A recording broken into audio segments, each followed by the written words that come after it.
Magandang araw po sa inyong lahat. Ang kwentong inyong mapapakinggan ngayon ay tungkol sa isang magiting na pinuno na si Datu Sulaiman. Handa siyang gawin ng lahat upang hindi masakop ng mga dayuhan ang kanilang lugar na kung tawagin ay Buntalaw. Ngunit sa hindi inaasahang pangyayari, hindi mga banyagang mananakop ang nagtangkang sakupin ang lugar ni Datu Sulaiman, kundi isang grupo ng mga gabunan na pinamumunuan ni Dumaraw. Sa pagsakop ng mga gabunan sa Buntalaw, magagawa pa rin bang ipagtanggol at protektahan ni Datu Sulaiman ang kanyang nasasakupan kung walang sandata ang nakakasugat sa mga aswang na gabunan? Ngunit bago po ang lahat, mga idol, huwag po nating kalimutang mag-subscribe at i-hit ang notification bell sa aking YouTube channel na The Voice Addict at Apong Isaak para sa mas marami pang makapigil hiningang kwentong aswang at katatakutan mula sa mundo ng kababalaghan. Umpisahan na po natin ang kwento. Si Datu Sulaiman ay ang butihing pinuno ng barangay Buntalaw at siya ay isang Muslim na tagasunod ng pananampalatayang Islam na minana pa niya mula sa kanyang ama at sa mga ninuno niyang mula sa lupaing malapit sa Lanao. Bago pa man dumating ang mga Kastila, matagal ng bahagi ng kanyang buhay ang 5 beses na pagdarasal sa isang araw, ang pananampalataya kay Allah at ang pagtalima sa mga aral ng propetang si Muhammad. Sa loob ng kubol ni Datu Sulaiman ay nagdarasal siya ng umagang yon. Maraming salamat sa panibagong araw, Allah. Patnubayan mo ko sa aking pamamahala sa Buntalaw at nawa ay magawa ko ng maayos ang aking tungkulin sa araw-araw.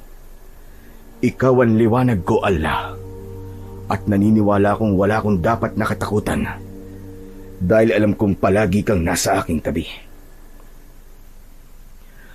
Matapos ang maikling panalangin, ay lumabas na si Datu Sulaiman sa kanyang kubol habang nakasabit sa bewang ang kanyang kampilan.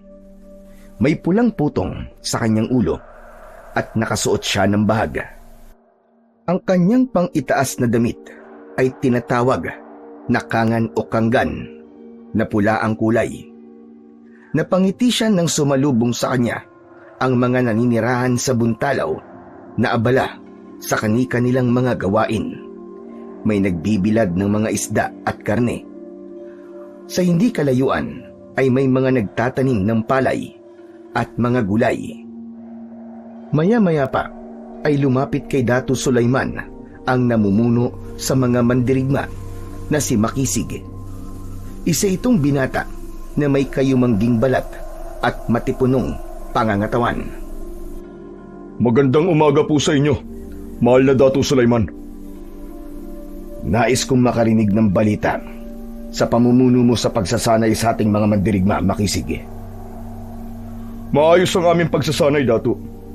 Lahat ay mas naging mahusay sa paggamit ng sandata. Sa palagay mo ba, ay handa tayo kung sakaling may dumating na mga banyagang mananakop? Panatag po ang aking loob na tayo ay mananalo, Datu, kung susubukan nila tayong sakupin. At patuloy pa rin po ang ating mga panday sa paggawa ng sandata upang hindi tayo kulangin pagdating sa mga sandata. Mabuti naman kung ganon. Napakaganda ng araw ngayon. At ang mga pananim ay mukhang naaalagaan ng mabuti, Makisig. Tama ho kayo, Datu Sulaiman. Masisipag po mga tao rito sa Buntalaw. Yan ang epekto ng inyong maayos na pamamahala. Lahat po ay sinusunod kayo, mahal na Datu. Akin lamang ipinagpapatuloy kung paano pinamahalaan ng aking ama ang Buntalaw. At sana, kung nasan man siya ngayon, ay natutuwa siya sa aking ginagawa. Sa gitna ng pag-uusap ni Dato Sulaiman at Makisig ay dumaan ang nag-iisang babaylan sa kanilang lugar na may dalang sisidlan na gawa sa hinabing daw ng nyug. Yun ay ang matandang babae na si Mahalia. Maalam sa orasyon at panggagamot ang matandang si Mahalia. Bukod doon ay may kakayahan din itong makipag-usap sa mga kaluluwa at mga elemento. Isa rin sa kakaibang kakayahan ni Mahalia ay may mga panaginip ito na nagkakatotoo. Magandang araw, Mahalia. Saan ang iyong tungo? Magandang araw din sa'yo, mahal na dato. At sa'yo rin, Makisig. Ako ay magtutungo sa taniman ng mga halamang gamot. Kukuha ko ron ng ilang dahon upang aking patuyuin. Nararamdaman ko ang pagbabago sa klima. At sa palagay ko, ay marami ang magkakasakit. Mabuti na ang maging handa. Ang mabuti pa ay tulungan na kita sa iyong gagawin. Hindi na kailangan, mahal na dato.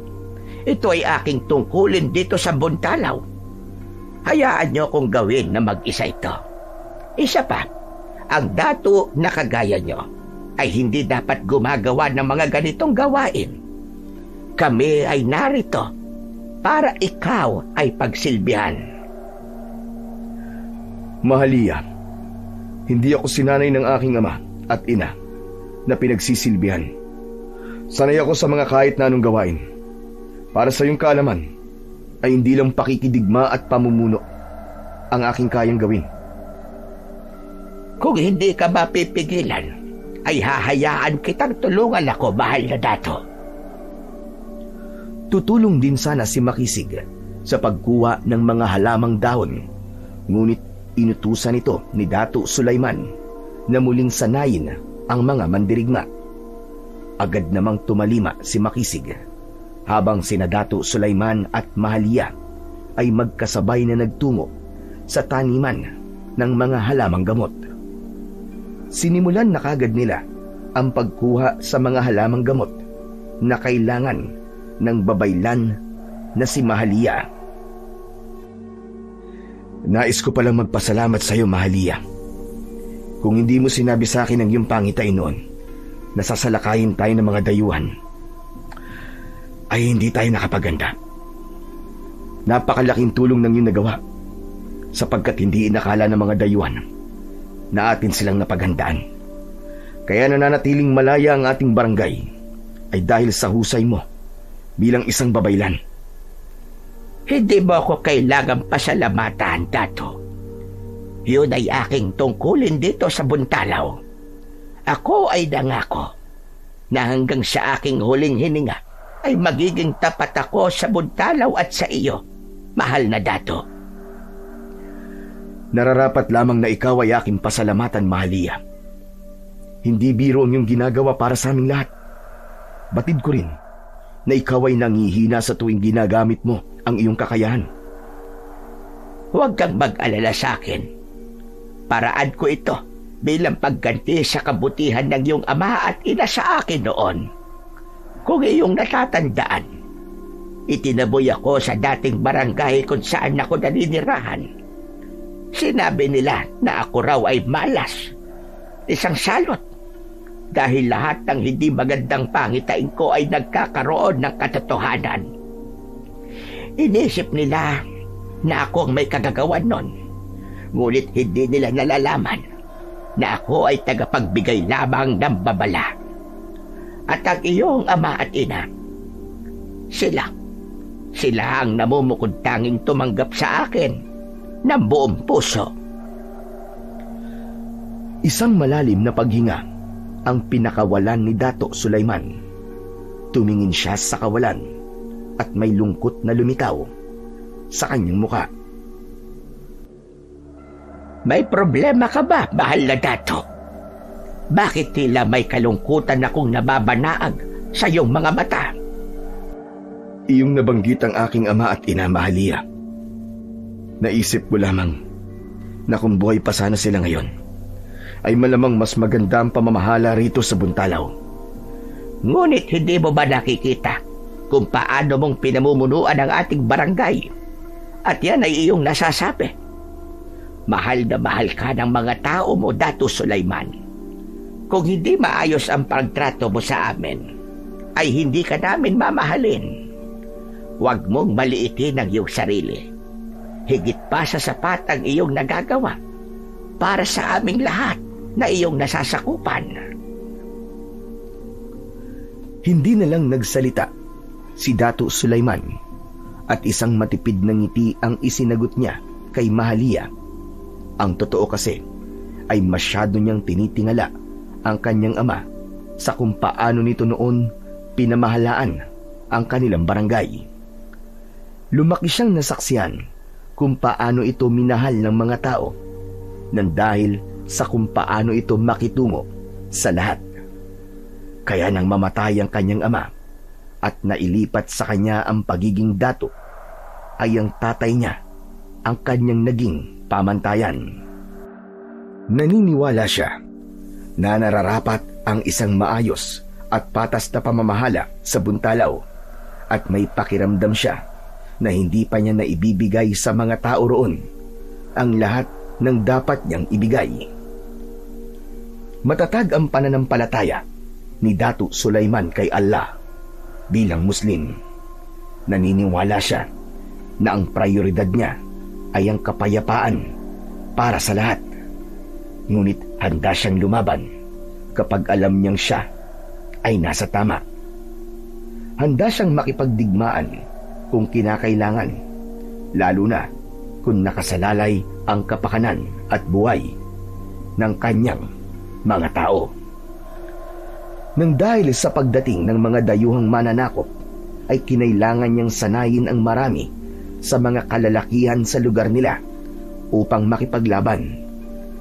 Hindi niya yun kayang gawin ng mag-isa.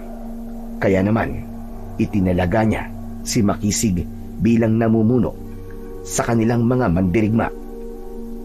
Isang umaga, habang nakatayo si Dato Sulaiman sa tabing dagat, ay pinagmamasdan niya ang kulay kahel na kalangitan dahil sa paglubog ng araw. At lumapit naman sa kanya si Makisig. Dato Sulaiman, may kailangan ho akong sabihin sa inyo. Ano yun, Makisig?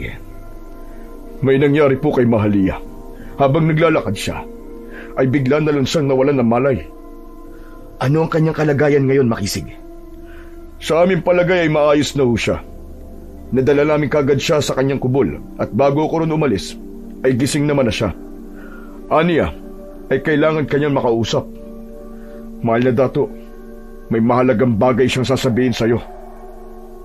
Kung ganun ay samahan mo ko sa kanyang kubol. Bahagyang yumuko si Makisig at matapos yun ay magkasama na silang naglakad patungo sa kubol ni Mahalia. May kabang na buhay sa dibdib ni Dato Sulaiman. Hindi siya sigurado kung ang kabang yun ay dahil sa pagkawala ng malay ng kanilang babaylan o dahil sa bagay na nais nitong sabihin sa kanya. Malalaki ang hakbang ni Dato Sulaiman hanggang sa makarating na sila sa kubol ni Mahalia. Naiwan sa labas si Makisig at si Dato Sulaiman lang ang pumasok. Naabutan niya ang babaylan na si Mahalia na nakaupo sa sahig na kawayan at bakas sa muka ng matandang babae ang panghihina. Lumapit siya rito nang may pag-aalala. Mahalia, nakarating sa akin na ikaw ay nawalan ng malay. Ano nang iyong pakiramdam ngayon? Dato, maayos naman na ang pakiramdam ko ngayon. Bahaya lamang ako nangihina dahil sa nangyari. Ano ang totoong nangyari sa iyo, Mahalia? Magsabi ka sa akin. Mahal na Dato, ang dahilan ng pagkawala ng aking malay ay dahil may isang pangitain akong nakita. Isang nakakatakot na pangitain. Ano ang pangitain na nakita mo, Mahalia? Nakita ko nakita ko ang naghalat na dugo sa buntalaw. Maraming tao ang pinatay sa marahas na paraan. Nakakapangilapot. Kahit ako ay ayokong makakita ng ganung bagay dahil nahihirapan akong alisin yon sa aking isipan. Sandaling natahimik si Dato Sulaiman. Mas tumindi ang kaba niya, habang si Mahalia naman ay nanginginig ang buong katawan ng bahagya. Ramdam niya ang takot ng babaylan sa pangitain na nakita nito. Mabuti't sinabi mo sa akin ang pangitain mo na yan, sapagkat naniniwala ko na mapipigilan pa nating mangyari yan. Hayaan mo at mas lalo akong paghahandain ang ating mga mandirigma. Aking sisiguraduhin na sila ay handa na sa kung anumang laban ang kailangan nating harapin laban sa mga dayuhang mananakop. Nagkakamali ka, mahal na Dato. Hindi mga dayuhang mananakop ang nakita kong magdadala ng kamatayan at takot dito sa buntalaw. Ngunit, mga mananakop lamang ang may kakayahang gumawa ng ganong karumal-dumal na pagpatay, Mahalia. May mga nilalang pa na may kakayahang pumatay ng tao sa marahas na paraan, Dato Sulaiman. Mga nilalang na itinakwil ng ating Panginoon. Mga nilalang na hayok sa dugo at laman nating mga tao. Mga aswang bang yung tinutukoy? Hindi ako sigurado. Ngunit yun ang aking naramdaman sa aking pangitain. Tanging ang itim na itim nilang anino lamang ang aking nakita. Meron silang matutulis na mga kuko, mahal na Dato. Hindi ko alam kung kailan mangyayari ang aking nakita. Ngunit kailangan nating maghanda ng mas maaga. Huwag kang mag-alala, Mahalia. Mga mananakop man yan o aswang o kahit na anong nilalang ng dilim, ay hindi tayo papayag na magpasakop sa kanila. Lalaban tayo para sa buntalaw. Maraming salamat, mahal na Dato. Hindi tayo pababayaan ni Allah. Palagi lamang tayong magdasal at tumawag sa Kanya. Sa ngayon, ay lilisan na muna ako at kailangan kong kausapin ang ating mga mandirigma. Mag-iingat ka, mahal na Dato. May kaba pa rin sa dibdib si Dato Sulaiman nang lumabas siya sa kubol ni Mahalia. Naroon pa rin si Makisig na naghihintay sa kanya. Mahal na Dato, maaari ko bang malaman na napag-usapan niyo ng ating babaylan? Bakit tila bakas sa inyong mukha ang takot? Mamaya ko na sa'yo sasabihin, Makisig. Sa ngayon, ay tipunin mo ang lahat ng ating mandirigma sa labas ng aking kubol. May mahalaga akong sasabihin sa inyong lahat. Masusunod, mahal na Dato. Agad namang tumalima si Makisig. Malalaki ang mga akbang na umalis si Makisig at nang maiwang mag-isa si Dato Sulaiman, ay tumiim ang kanyang bagang. Minsan na silang nakipaglaban sa mga dayuhang mananakop at nagawa nila yung ipanalo. Simula noon, ay kinatatakutan na ng mga mananakop na galawin ang buntalaw. Ngunit kung mga nilalang ng dilim ang kanilang makakalaban, hindi siya sigurado kung sa pagkakataong yun ay magagawa pa nilang manalo. Hindi nagtagal ay nasa harapan na si Dato Sulaiman ng kanyang kubol. Sa kanyang harapan ay naroon ang mahigit 50 mandirigma ng buntalaw. Alam niyang hindi na bago sa mga yon na nagpapatawag siya ng biglaang pagpupulong. Pero tiyak siya na magugulat ang mga ito sa kanyang sasabihin. Tumingin si Dato Sulaiman kay Makisig na nasa unahan ng mga mandirigma. Lahat na ba ay nandito, Makisig? Oo, mahal na Dato. Kung ganoon, ay sisimulan ko nang sabihin sa inyo ang aking nais ipaalam sa inyong lahat. Nandito ako sa inyong harapan bilang ama ng lupaing ito. Kanina, ay tinawag ako ng ating babaylan na si Mahalia. Ibinunyag niya sa akin ang isang pangitain. Ayon kay Mahalia, ay may darating na panganib dito sa Buntalaw. Hindi sila mga Kastila. Hindi sila mga tulisan. Sila ay mga nilalang na isinumpa o mga nilalang ng dilim. Sa madaling salita, ay mga aswang. Ngunit mahal na dato, tunay ba mga ganyang nilalang? Hindi ba sila mga haka-haka lamang? Kilala natin si Mahalia, Makisig. Walang pangitain niya ang hindi nagkaroon ng katotohanan. Hindi alam ni Mahalia kung kailan sila darating. Kaya ipinag-uutos ko na lahat tayo ay palaging magiging handa. Kung maaaring matulog kayo, nakatabi ang inyong sandata ay gawin nyo. Hahatiin ko kayo sa 4 na pangkat upang magbantay sa 4 na sulok ng ating barangay. Hindi ako papayag na masakop ng kahit na sino ang Buntalaw. Lalaban tayo para sa Buntalaw! Sabay-sabay na isinigaw ng mga mandirigma ang huling pangungusap na sinabi ni Dato Sulaiman. Kahit paano ay nabawasan ang kaba niya dahil nakita niya sa mga mata ng mga kalalakihang naroon ang apoy ng pagiging mandirigma. Sigurado siya na gaya niya ay hindi papayag ang mga ito na matalo sila sa kung sino o ano ang sasalakay sa kanilang barangay. Matapos ang maikling pagpupulong, ay pinauwi na ni Dato Sulaiman ang mga mandirigma sa kani-kanilang mga bahay. Nagpaiwan naman doon si Makisig. Lumapit ito sa kanya upang siya ay kausapin. Sigurado ka bang mga aswang talaga ang sasalakay dito sa Buntalaw, mahal na dato? Sa ngayon ay hindi pa ako tiyak, Makisig. Ngunit yun ang nakita ni Mahalia sa kanyang pangitain. Hindi kaya mas makakabuti kung hindi mo muna sinabi sa ating mga mandirigman tungkol sa bagay na yan, mahal na dato? Baka ito ay magdulot lamang ng takot at pagkalito sa lahat. Nagkakamali ka, Makisig. Mas mabuti nang malaman nyo agad upang tayo'y makapaghanda. Mga aswang man o mga mananakop ay kailangan paghandaan natin sila. Hindi tayo papayag na sirain nilang katahimikan ng ating lugar. Isa yan sa pinangako ko sa akin na mayapang ama. Paumanhin sa aking pagsalungat, mahal na Dato Sulaiman. Ngunit ako ay labis na naguguluhan sa pangitain ni Mahalia. Hindi kasi tayo tiyak kung totoo nga ba ang mga aswang, mahal na dato.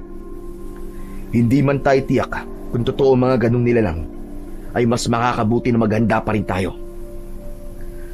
Sa ngayon ay magpahinga na tayo, Makisig. Umuwi ka na at ako'y matutulog na. Matapos na magpaalam ni Makisig, ay umalis na ito. Si Dato Sulaiman naman ay pumasok na sa kanyang kubol, ngunit hindi niya magawang makatulog o mahiga man lang. Labis ang pag-aalala niya sa maaaring mangyari sa Buntalaw. Kung magkakaroon kasi ng katotohanan ang pangitain ni Mahalia, ay yun ang unang beses na makikipaglaban sila sa mga aswang. Sa mga sumunod na araw, ay mas pinaigting ni Dato Sulaiman ang pagbabantay ng mga mandirigma, lalo na sa gabi. Kasabay noon ay sinigurado niya na handa ang mga ito kung sakaling magkaroon ng hindi inaasahang digmaan. Hindi na inalis ni Dato Sulaiman sa tabi niya ang kanyang kampilan kahit na anong oras. Maging sa kanyang pagtulog ay katabi niya yon upang kung sakaling biglang magkaroon ng hindi inaasahang pangyayari, ay agad niya yung makukuha. Isang umaga, nagtungo si Dato Sulaiman sa ilog. Doon ay hinasa at pinatalim niya ang kanyang kampilan gamit ang isang bato. Habang ginagawa niya yon, ay dumating ang babaylan na si Mahalia. Pinanood nito ang kanyang ginagawa at maya-maya pa ay nagsalita na ang babaylan. Bakit hindi mo na lamang yan ipagawa sa iba, mahal na dato? Hindi ko nais na ipahawak sa iba ang aking kampilan. Ang sandatang ito'y sagrado para sa akin, sapagkat to'y ipinamana pa sa akin ng aking namayapang ama. Oo nga pala. Natatandaan ko na napakaraming kalaban na ang pinaslang ng kampilan na yan. At tiyak ko na marami pa yang mapapatay sa mga susunod na araw. Anong ibig mong sabihin, Mahalia? Napanaginipan kong muli kagabi ang aking naging unang pangitain, mahal na dato. Nararamdaman ko na malapit na silang sumalakay. Unti-unti ay nagiging malinaw na sa aking panaginip ang kanilang itsura. Hindi sila basta mga anino, kundi sadyang itim ang kulay ng kanilang balat. Kung ganun, ay hindi sila mga aswang? Sila ay aswang, ngunit ibang uri sila ng aswang. Kung tawagin ang mga ganong nilalang, ay gabunan. Gabunan? Tila ngayon ko lang yata narinig ang salitang yan. Ang mga gabunan ay isang uri ng aswang na may itim na balat. Sila ay kumukuha ng lakas sa buwan. Kaya asahan mo na kapag bilog ang buwan sa gabi, ay mas malakas sila ng di habak. Higit silang mas malakas kumpara sa ibang uri ng mga aswang. Kaya mas lalo kong natakot sa kung ano ang sasapitin ng buntalaw sa oras na sila ay sumalakay dito. Base sa iyong winika, ay mukhang hindi natin to nararapat na ipagsawalang bahala. Ngunit, kinausap ko na mga mandirigma. Gabi-gabi na silang nagbabantay sa ating lugar, Mahalia. Patuloy din sila nagsasanay sa pangunguna ni Makisig. Nakatitiyak ako na kaya natin makipaglaban sa mga sinasabi mong gabunan. Sana nga. Sana nga, mahal na dato. Sana nga. Hindi na nagtagal doon si Mahalia at iniwan na nito si Dato Sulaiman. Ipinagpatuloy ng dato ang pagpapatalim ng kanyang kampilan. Nang matapos na siya, ay pinunasan niya yon ng pulang tela. Itinutok niya ang kanyang kampilan sa araw at pumikit siya. Mahal kong ama, alam ko na sa sandaling ito ay naririnig mo ko. Bilang namumuno sa buntalaw na dati mong pinamumunuan, ako ay humihingi sa iyo ng gabay at lakas. Patnubayan mo kaming lahat sa laban na maaari naming kaharapin. Palakasin mo ang loob ng ating mga mandirigma upang magtagumpay tayo sa digmaang hindi ko alam kung kailan mangyayari. Maya-maya pa ay ibinukas na ni Dato Sulaiman ang kanyang mga mata. May naramdaman siyang malamig na hangin na tila yumakap sa kanya at napangiti siya sapagkat alam niya na ang namayapa niyang ama yon na nagparamdam ng presensya nito sa kanya. Patuloy na naging mapayapa ang buntalaw sa mga lumipas pang mga araw. Walang pag-atake na nangyari, bagamat pansin ni Dato Sulaiman ang takot sa muka ng mga tao. Batid niya na nasabi na rin ng mga mandirigma sa iba ang tungkol sa nakakakilabot na pangitain ni Mahalia. May ilan na lumapit sa kanya para makipag-usap tungkol sa bagay na yon. At palagi niyang sinasabi na walang dapat na ipag-alala ang mga ito dahil handa sila sa kahit na anong uri ng digmaan. Hanggang isang umaga, dumating na ang kinatatakutan ng lahat. Madaling araw pa lang ay nagising na si Dato Sulaiman dahil sa malakas na pagtawag ni Makisig sa kanya mula sa labas ng kanyang kubol. Nagmamadaling bumangon si Dato Sulaiman. Pinagbuksan niya ito ng pinto. Kinabahan siya nang mapansin niya ang pagkabahala sa mukha ni Makisig, kaya nahinuha niya na may hindi magandang nangyari. Makisig, ano nangyari? May kailangan po kayong makita, mahal na dato. Sumama po kayo sa akin. Nauna nang maglakad ng mabilis si Makisig habang nakasunod dito si Dato Sulaiman. Habang naglalakad ay palakas ng palakas ang kabog ng dibdib niya. Inihanda niya ang sarili sa kung anumang hindi magandang bagay ang kanyang makikita. Tinahak ng dalawa ang malawak na lupain sa gitna ng barangay. Nang makarating sila sa taniman ng mga gulay, ay natanaw ni Dato Sulaiman ang mga nagkukumpulang tao sa hindi kalayuan. Nang makarating sila roon, ay pinatabi ni Makisig ang mga tao at doon na tumambad kay Dato Sulaiman ang isang kahindik-hindik na tagpo. Dalawa sa mga mandirigma nila ang walang buhay na nakahandusay sa gitna ng taniman ng mga gulay. Puno ng sugat ang dalawa na parabang inatake ang mga yon ng isang napakabangis na hayop. May mga kalmot at kagat ang dalawa. Halos maligo ang mga yon sa sarili nitong dugo. Bukod pa ron ay kapansin-pansin ang malaking sugat sa leeg ng mga yon. Ano nangyari, Makisig? Sinong pumaslang sa kanila? Hindi ko rin alam, mahal na Dato. Natagpuan lang sila ng isa nating magsasaka. Pero sa itsura ng kanilang mga sugat ay masasabi ko na mabangis na hayop ang umatake sa kanila. Mabangis na hayop ba? O baka aswang? Anong ibig mo sabihin, Dato Sulaiman? Malakas ang aking kutob na nandito na sa Buntalaw ang sinasabi ni Mahalia na mga aswang. Nagsisimula na sila. Ang mabuti pa ay ilibing na natin ang katawan ng mga biktima. Huwag na natin patagalin na nandyan ang kanilang katawan. Tawagin din ang kanilang pamilya upang malaman nila ang nangyari sa mga mahal nila sa buhay. Tumingin sa malayo si Dato Sulaiman dahil hindi niya kayang makita ang dalawang bangkay sa kanyang harapan. Hindi dahil hindi siya sanay na makakita ng bangkay, kundi dahil hindi niya matanggap na dalawa sa magigiting niyang mandirigma ang namatay sa ganung paraan. Sa araw din na yon, ay inayos na ng ilang kalalakihan ang paglilibingan ng dalawang mandirigma. Naging emosyonal ang pamilya ng mga nasawi. Habang unti-unting tinatabunan ng lupa ang libingan ng dalawang nasawi, ay malakas na humagulgol ang pamilya ng mga yon. Matindi ang pagpigil na ginawa ni Dato Sulaiman upang hindi pumatak ang kanyang luha.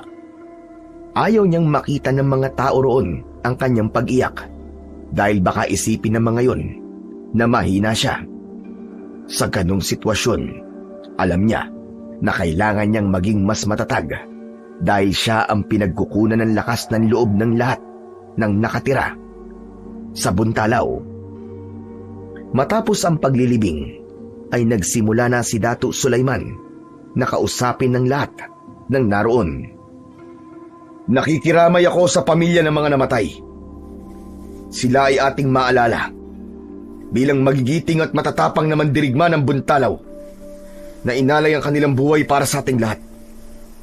Hindi man katanggap-tanggap ang kanilang sinapit, alam ko na sila ay nasa piling na ni Allah. Umiiyak na nagtanong kay Dato Sulaiman ang asawa ng isa sa mga namatay. Tinanong nito kung sino ang gumawa ng ganong karumal-dumal na pagpatay sa asawa nito.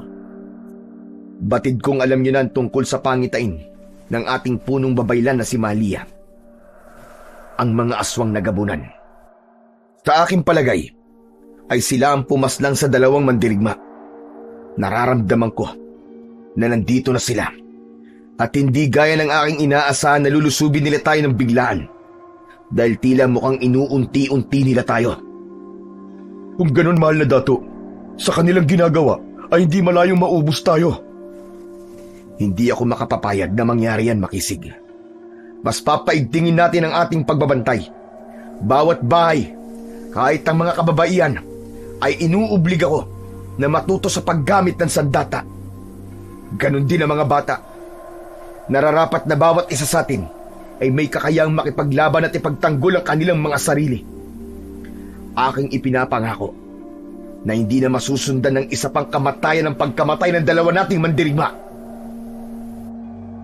Isang mahabang katahimikan ang namayani sa lugar ng libingan sa Buntalaw. Tila nakisama pa ang kalangitan sa pagluluksa ng lahat dahil biglang bumuhos ang napakalakas na ulan. Isa-isa nang umalis ang mga tao roon. Pero nanatili si Datu Sulaiman na nakatayo sa harap ng libingan ng dalawang mandirigma. Nabasa na ng ulan ang kanyang putong at kasuotan, ngunit hindi siya natinag. Doon na niya hinayaang dumaloy ang luwa sa kanyang magkabila ang pisngi, dahil alam niya na hindi yun makikita ng kahit na sino dahil sa ulan. Mahal na Datu, umuwi ka na sa iyong kubol. Nababasa ka na ng ulan. Hindi ko matanggap ang pangyayaring ito, Makisig. Walang kahit na sino sa atin ang nararapat na mamatay sa ganung paraan. Hindi ako titigil hanggat hindi nagbabayad ang mga gumawa nito sa ating mga mandirigma. Buhay ang kanilang kinuha. Kaya yun din ang dapat na kapalit. Naiintindihan ko nararamdaman mo, mahal na Datu. Huwag kayong mag-alala, dahil gagawin namin ang lahat upang hindi na ito maulit. Lahat kami nang narito sa Buntalaw ay palagi lang nasa iyong likuran. Hindi na nagawa pang magsalita ni Datu Sulaiman. Nangamba siya na kapag may salita pang namutawi sa kanyang bibig, ay lalabas na ang kanyang mga hikbi. Hinayaan niyang linisin ng ulan ang walang tigil na pagbalong ng kanyang mga luwa, habang si Makisig ay nananatili sa kanyang tabi. Nang mga sumunod na araw, ay tiniyak ni Datu Sulaiman na mas natututukan ni Makisig ang pagsasanay sa kanilang mga mandirigma. Ang ibang kababaihan ay hinayaan niyang manood sa pagsasanay upang magkaroon ng mga yon ng ideya pagdating sa larangan ng pakikipaglaban. Binigyan din niya ang bawat isa ng sandata, gaya ng sundang at sibat, dahil yun ang higit na kailangan ng lahat upang maipagtanggol ng mga ito ang kanilang sarili sa oras ng panganib. Isang hapon, habang papulubog ang araw, ay naisipan ni Datu Sulaiman na maglakad-lakad sa dalampasigan. Noong buhay pa ang kanyang ama, ay madalas kasama niya yung naglalakad doon ng ganung oras. Kaya sa tuwing ginagawa niya ang paglalakad sa dalampasigan, pakiramdam niya ay kasama niya ang kanyang ama habang nagbibigay ito ng mga payo sa kung paano pamumunuan ng maayos ang kanilang barangay. Sa gitna ng tahimik na paglalakad, ay nakita ni Datu Sulaiman si Mahalia na sumasabay na sa kanya. Nakakabigla naman ang iyong pagsulpot, Mahalia. Paumanhin, mahal na Dato. Napansin ko kasi na mag-isa ka lamang na nandito at naglalakad. Naisip ko na ikaw ay samahan. Ginagawa ko ang paglalakad dito sa dalampasigan dahil ito madalas namin ginagawa ng aking ama nung siya ay nabubuhay pa. Ama ka, maging ako ay nakikita sa ganitong oras ay nandito kayong dalawa sa dalampasigan. Ngunit maiba ko. Nararamdaman ko na mabigat ang iyong kalooban. Ito ba ay dahil sa dalawang mandirigma na pinaslang? Tama ka, Mahalia. Sila nga nasa isip ko ngayon. Nakakaramdam ako ng konsensya sa sinapit nila. Pakiramdam ko ay may kasalanan ako sa nangyari sa kanila. Bakit mo naman yan nasasabi, mahal na Dato? Dahil pinangakuan ko kayong lahat ng proteksyon. Pero hindi ko nagawang protekta ng dalawa nating mandirigma laban sa mga gabunan. Habang ako ay mahimbing na natutulog ng gabing yon, wala akong kaalam-alam na pinatay na pala silang dalawa. Huwag mo't sisihin ang iyong sarili. Gaya ng iyong sinabi, ay hindi mo alam ang nangyayari sa kanila ng gabing yon. Tiyak ako na kung alam mo, ay hindi maaaring hindi mo sila tutulungan. Wala kang kasalanan sa pangyayaring yon, mahal na Dato. Ang bagay na yon ay hindi na natin kontrol. Naniniwala ako na darating ang araw na malalagpasan din nating lahat ang unos na ito sa ating barangay. Yan din ang aking palaging pinagdarasal kay Allah. Sana nga ay matapos na ang hindi magandang nangyayari dito sa Buntalaw. Nagpatuloy sa paglalakad sina Datu Sulaiman at Mahalia.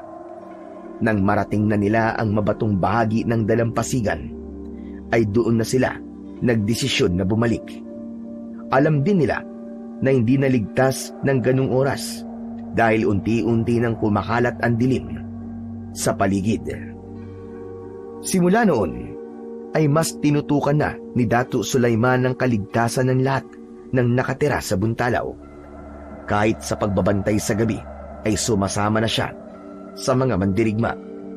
Bilang namumuno sa lugar na yon, ayaw niyang makita o maramdaman ng mga tao na wala siyang ginagawa.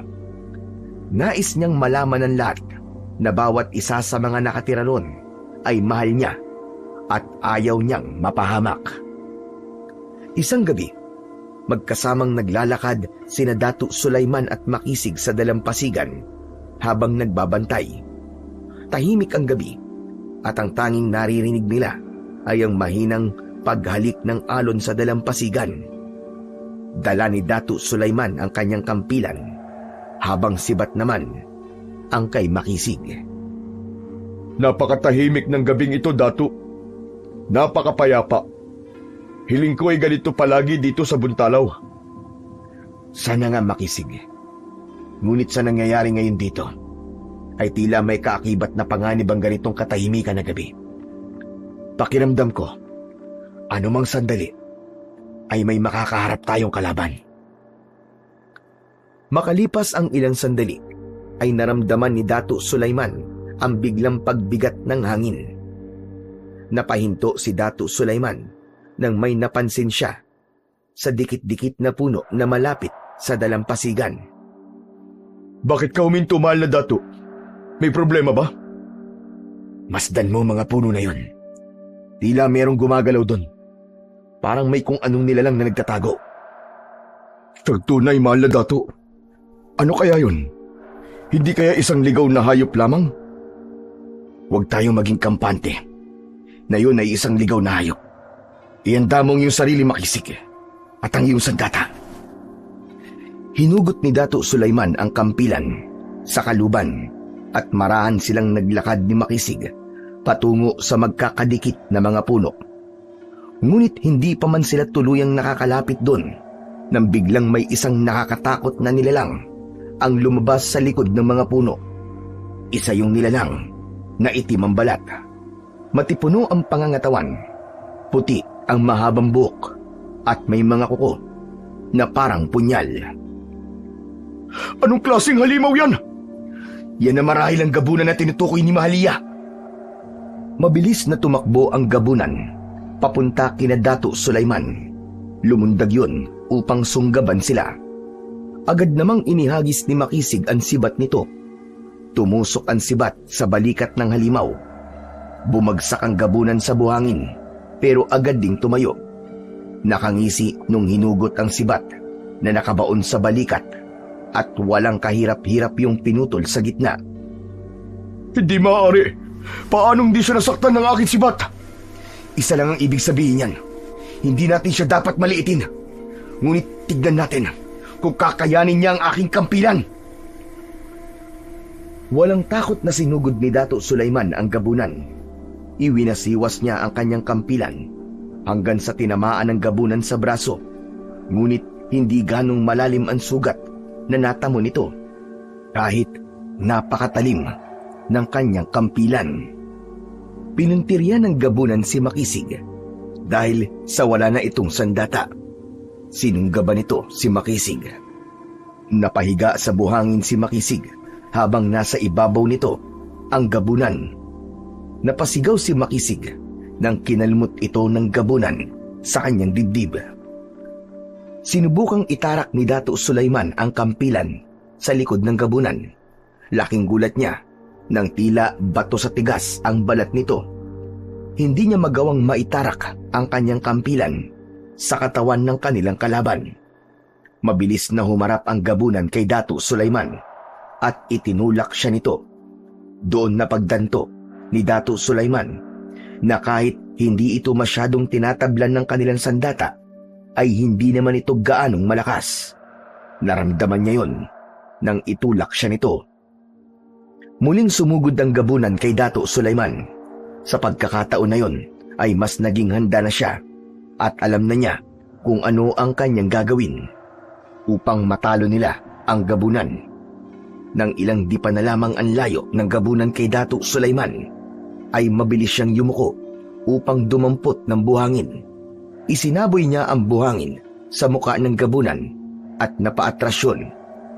Nang pumasok ang napakaraming buhangin sa mga mata nito, sinamantala ni Dato Sulaiman ang pagkakataong yon na hindi nakakakita ang gabunan. Nilapitan niya yon at malakas na sinuntok sa muka. Nang natumba ang gabunan, ay hinila niya yon sa buhok papunta sa dagat. Pagdating sa tubig, ay inilublob niya ang ulo nito. Nagpumiglas ang gabunan, pero dahil mas malakas dito si Dato Sulaiman, ay hindi nito nagawang makawala. Makalipas ang ilang segundo, ay hindi na gumagalaw ang gabunan at tuluyan na yung nalunod at namatay.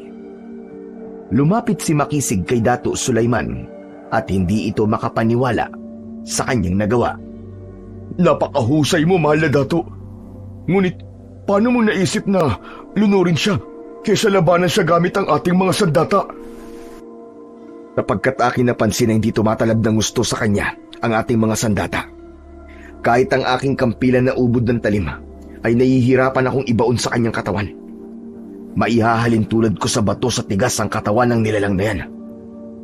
Ngunit nang itulak niya ako kanina, ay napansin ko na hindi siya ganong malakas. Kaya naisip ko na gamitan siya ng aking lakas upang siya ay lunurin. Tunay na kahanga-hanga ka, mahal na Dato. Hindi ka lang mahusay makipaglaban, kundi matalas din ang iyong pag-iisip. Tandaan mo, Makisig, hindi sa lahat ng pagkakataon at pakikipaglaban ay sandata ang makakaligtas sa iyo. Minsan ay dapat gumamit ka rin ng iyong isip. Tatandaan ko po ang iyong tinuran. Ngunit pagmasdan mo ang nilalang na yan, mahal na Dato, tunay na kahindik-hindik ang kanyang itsura. Nakatitiyak ako na ganyang klaseng nilalang ang pumatay sa ating dalawang mandirigma noon. Saka na lamang tayo mag-usap. Dali natin sa labas ng aking kubul ang nilalang na yan upang bukas ng umaga ay makita yan ng mga tao. Gusto ko na kahit paano ay mabuhayan sila ng loob na kaya nating pumatay ng mga gabunan. Magkatulong na binuhat ni Dato Sulaiman at Makisig ang walang buhay na gabunan. May kabigatan yun, kaya bahagya silang nahirapan na dalhin yun sa labas ng kubol ni Dato Sulaiman. Kinabukasan, gaya ng inasahan ni Dato Sulaiman, ay napakaraming tao ang nasa labas ng kanyang kubol. Lahat ay nagbubulungan habang nakatingin sa walang buhay na gabunan na nakahandusay sa lupa. Tumayo si Dato Sulaiman sa tabi ng bangkay ng gabunan. Mula sa kumpul ng mga tao ay lumabas naman si Mahalia at nilapitan siya. Hindi ako makapaniwala na nakapaslang ka ng isang gabunan, mahal na Dato Sulaiman. Siyang tunay, Mahalia. Ang gabunan na yan ay inatake kami kagabi ni Makisig habang kami ay nagbabantay sa dalampasigan. Ngunit paano nyo napatay ang gabunan? Sa aking pagsisiyasat sa katawan ng gabunan na yan ay wala siyang malalim na sugat. Sapagkat napakatigas ng kanyang balat. Kahit ang aking kampilan ay hindi siya masyadong magawang sugatan. Kaya ang aking ginawa ay ginamitan ko siya ng aking lakas at nilunod ko siya sa dagat. Matapos sagutin ni Dato Sulaiman ang katanungan ni Mahalia, ay humarap siya sa mga taong naroon. Makinig kayong lahat sa aking sasabihin. Ang nilalang na nasa inyong harapan ay ang uri ng nilalang na pumaslang sa dalawa nating mandirigma. Ipinapakita ko to sa inyo dahil nais kong kahit paano ay mabawasan ang inyong takot. Kaya nating pumatay ng mga gabunan at simula pa lamang ito, ipinapangako ko na kahit ilang gabunan pa ang sumalakay dito sa Buntalaw ay hindi nila tayo magagawang sakupin. Aking sisiguraduhin na kamatayan ang sasapitin nila sa sandaling itapak nila ang kanilang mga paa dito sa ating lugar. Kahit paano ay gumaan ang pakiramdam ni Dato' Sulaiman nang may nakita siyang konting pag-asa sa mukha ng mga taong naroon. Maya-maya pa ay muli siyang humarap kay Mahalia at inaya niya itong makipag-usap sa kanya sa loob ng kanyang kubol. Isang mandirigma ang inutusan niya upang papuntahin doon si Makisig. Makalipas ang ilang sandali ay dumating na si Makisig at magkakaharap silang naupo sa sahig na kawayan. Ano ang ating pag-uusapan, mahal na dato? Ako ay nakatitiyak na hindi pa yun na magiging huling pag-atake ng gabunan dito sa Buntalaw. Maaaring paisa-isa silang sasalakay o maaari ring maramihan. Kahit ilang ang bilang nila, ay nararapat na handa tayo. May maitutulog ba ako? Sabihin mo lang at gagawin ko ang aking makakaya upang makatulong, mahal na dato. Gaya ng sinabi ko kanina sa harapan ng mga tao, hindi tumatalab sa gabunan ng kahit na anong sandata. Bumaon man sa balat niyan si Bat ni Makisig, ngunit kapansin-pansin na hindi siya ganong nasaktan. Tatanungin kita, Mahalia, may alam ka bang sandata na maaari nating gamitin laban sa mga gabunan? Alam mo ba ang kanilang kahinaan? Ikinalulungkot ko, mahal na dato. Ngunit wala akong maraming kaalaman pagdating sa mga gabunan. Ang tanging alam ko lang tungkol sa kanila ay mas malakas sila kapag bilog ang buwan dahil sa buwan sila kumukuha ng lakas. Kaya naman aking naisip na mas makabubuti kung sila ay inyong lalabanan kapag walang buwan nang sa gayon ay mabawasan ang kanilang lakas. Sa aking palagay ay hindi maaari ang ganyang pamamaraan. Hindi naman marahil aatake sa atin ang mga gabunan kung alam nilang sila ay mahina. Tama ang tinuran mo, Makisig. Ang ating kailangan ay isang sandata na makakasugat sa kanila. Isang sandata na maaaring kahinaan nila. Kaya kita kinausap ngayon, Mahalia. Ako ay nagbabaka sakaling may alam kang ganung uri ng sandata. Sandaling tumahimik si Mahalia. Napansin ni Dato' Sulaiman na nag-iisip ang babaylan, kaya hinayaan niya muna ito. Umasa siya na may alam si Mahalia na kahit na anong bagay o paraan upang mas madali nilang matalo ang mga gabunan. May nalalaman akong paraan, mahal na dato. Ano ang paraan na yun, Mahalia? Sabihin mo. Ngunit ang paraan na yon ay lubhang mapanganib. Wala akong pakialam kahit mapanganib ang paraan na yan. Ang aking nais ay ang mapatayan lahat ng gabunan na sasalakay dito sa Buntalaw. Kaya huwag ka magdalawang isip, Mahalia. Sabihin mo sa akin ang paraan na nasa iyong isip. Ang aking tinutukoy na paraan ay ang batis ng diwatang si Magwayan na binabantayan ng anak niyang si Lidagat. Ano ang tungkol sa batis na yon? Paano natin magagamit yon upang labanan ang mga gabunan?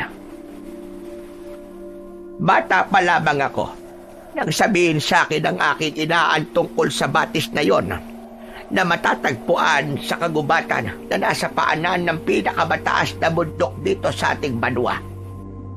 Makapangyarihan ang tubig sa batis na yon, mahal na dato, sapagkat kapag nabasbasan ng tubig mula roon ng isang sandata, ay mas magiging matibay ang sandata yon. Bukod pa ron, kahit gaano katigas na bagay ay magagawang wasakin o putulin ng isang sandata na mabibigyan ng basbas ng tubig mula sa batis na binabantayan ng diwatang si Lidagat. Kung ganun, ay magtutungo na ako sa batis na yun upang mabasbasan ang aking kampinan. Isasama ko rin ang ilang mandirigma upang mabasbasan ang kanilang mga sandata. Ikinalulungkot ko, mahal na dato. Ngunit isang tao lamang ang hinahayaan ni Lidagat na magtungo sa kanyang batis. Kaya naman, isang sandata lamang ang maaari mong pabasbasan sa kanya. Kung ako ang inyong tatanungin, ang kampilan na lang ni Dato' Sulaiman ang pamabasbasan natin kay Lidagat. Ikaw ang pinakamahusay na mandirigma dito sa Buntalaw, mahal na dato. Kaya nararapat lamang na ang iyong kampilan ang mabigyan ng basbas ng diwatang yun. Mawalang galang na, mahal na dato. Ipinaalam ko sa inyo ang tungkol sa batis na yon. Ngunit hindi ko nais na kayo ay magtungo ron. Sapagkat sa sandaling hilingin nyo kay Lidagat na basbasan ito ang inyong sandata, ay may kapalit siyang hihingiin. At ano naman ang kapalit na yon? Patawad, ngunit hindi ko alam. Noon ay sinubukan ng aking ama na gawin ang bagay na yon. At nang bumalik siya, ay bigo siyang mapabasbasan kay Lidagat ang kanyang itak. Sapagkat ang hininging kapalit ng diwata ay ang buhay ng aking ama. Parati bang buhay ang hinihinging kapalit ni Lidagat? Hindi ko rin alam, mahal na dato. Kung gayon, maaaring iba ang hingin niyang kapalit. Kailangan ko pa rin subukan, Mahalia. Ayokong walang gawin at umasa na lamang sa mga sandatang meron tayo rito. Kailangan natin ng kahit na isang sandata na magiging panlaban natin sa mga gabunan. Masyadong mapanganib ang inyong gagawin, mahal na dato. Dapat pala ay hindi ko na lamang sinabi sa iyo ang tungkol sa batis na yon.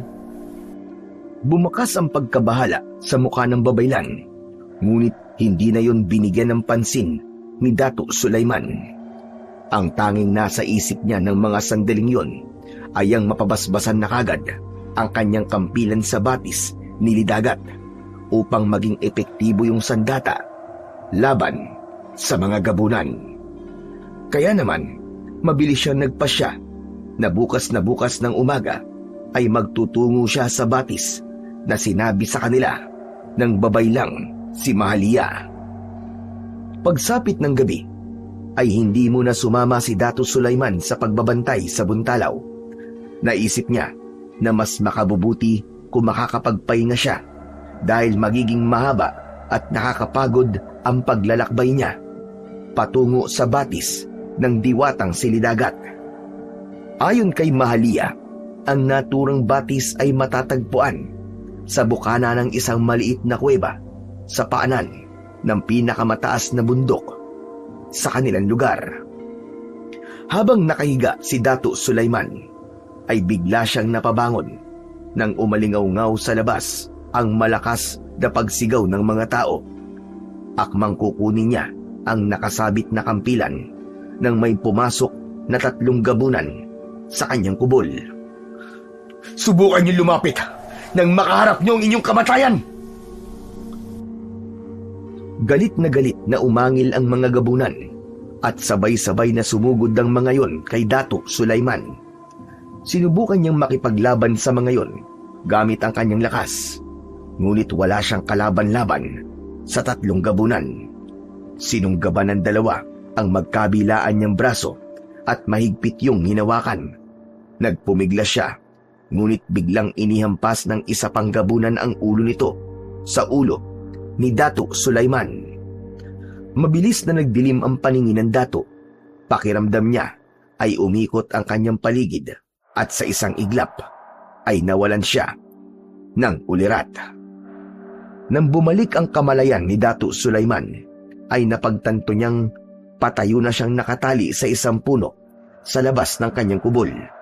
Umaga na at labi siyang nagimbal nang makita niya ang nagkalat na mga gabunan sa paligid, habang ang mga tao ay nakatipon at nakaluhod habang binabantayan ng mga gabunan. Agad niyang nakita si Mahalia na isa sa mga taong nakaluhod.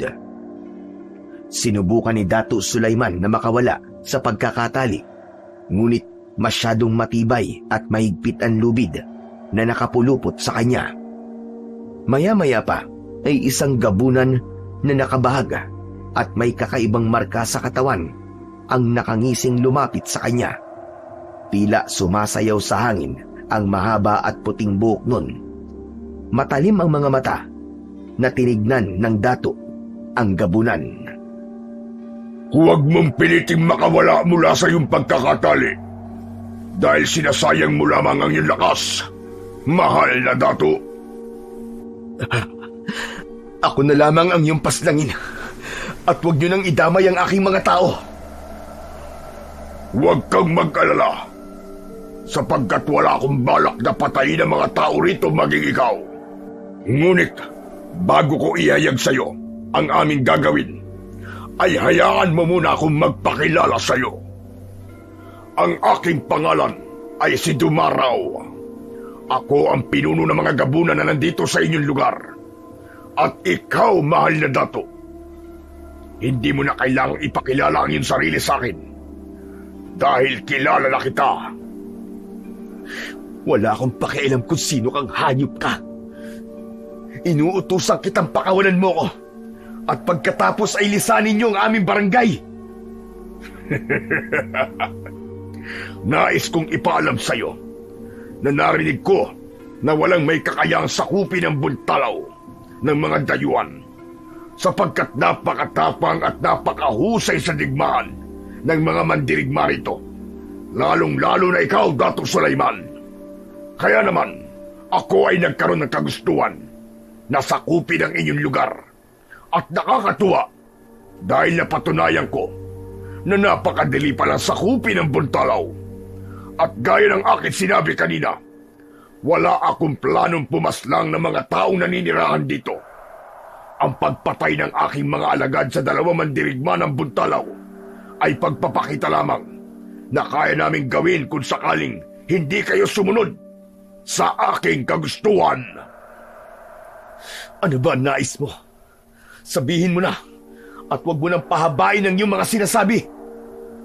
Nais ko na gawing mga gabunan ng lahat ng tao rito at kasama ka na ron, Dato' Sulaiman.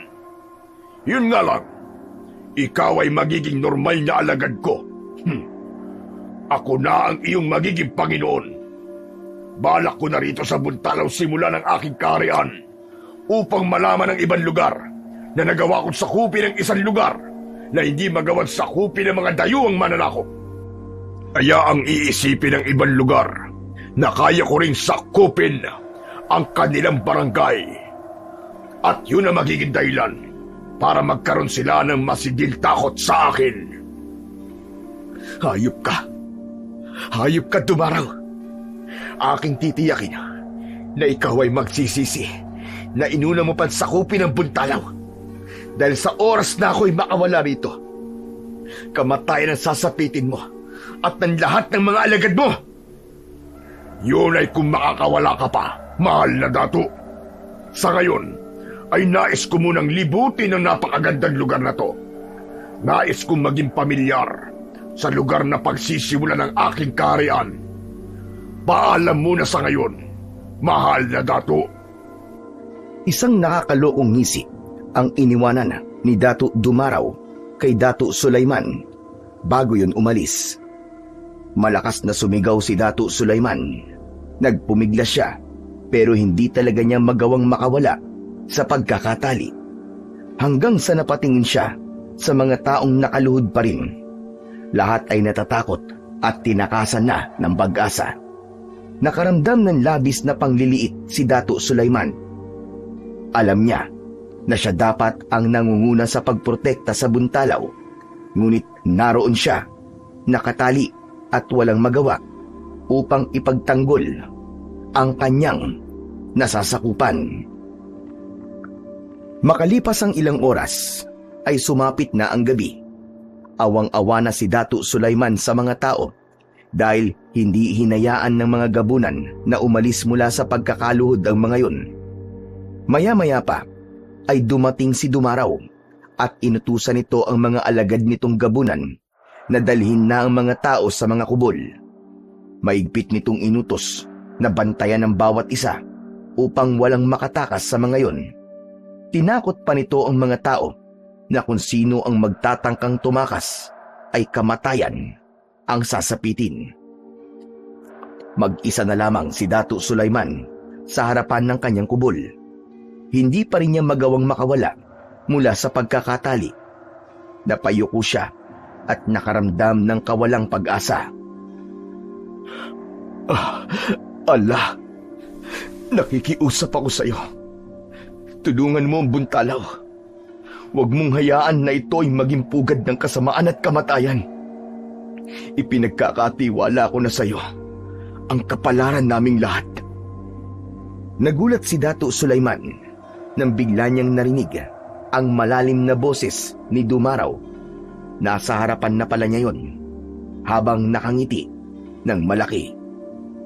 Sa lagay mong yan, ay nagagawa mo pang tumawag sa iyong Diyos. Sayang lamang ang mga salita, sapagkat hindi mo na magagawang pigilan na nais kong mangyari sa Buntalaw. Mas makakabuti kung ito ay yung tanggapin ng bukal sa iyong puso. Tigilan mo na ang iyong pagsamo sa iyong Panginoon, sapagkat hindi kanya kayang iligtas at tulungan. Kahit na anong sabihin mo, at kahit anong sama ng sitwasyon na aking kasaglakan, ay hindi mo kayang alisin sa akin ang aking pananampalataya kay Allah. Naniniwala ako na hindi niya hahayaan na magtagumpay ang kasamaan laban sa kabutihan. Ako ba ang kasamaan na iyong tinutukoy? Sino pa bang hayop ka? May naiisip ka pa bang ibang masama bukod sa'yo na nandito ngayon sa Buntalaw? Natatawa na lang ako sa sinasabi mong ako ay masama. Kasamaan bang naisin ko na maging gabunan ng mga tao upang magkaroon sila ng laban sa mga dayuang mananakop? Iba kaming mga gabunan kumpara sa inyong mga tao. Mas malakas kami, mas mabilis, at hindi madaling masugatan. Ngunit tama bang pilitin kami na maging tulad nyo kung labag ito sa aming kagustuhan? Kahit anong paliwanag ang iyong sabihin, mali pa rin ang ginagawa mo. Mali na kung mali. Ngunit hindi mo na ako mapipigilan, Dato Sulaiman. Mas makakabuti kung tatanggapin mo na lang ang iyong kapalaran at ng Buntalaw. Isang malakas na halakhak ang pinakawalan ni Dumaraw bago yung naglakad palayo. Nang mawala na ang pinuno ng mga gabunan, ay nakaramdam naman si Dato Sulaiman ng labis na panghihina ng kalooban. Muli siyang napayuko at nag-isip ng paraan kung paano niya magagawang makawala.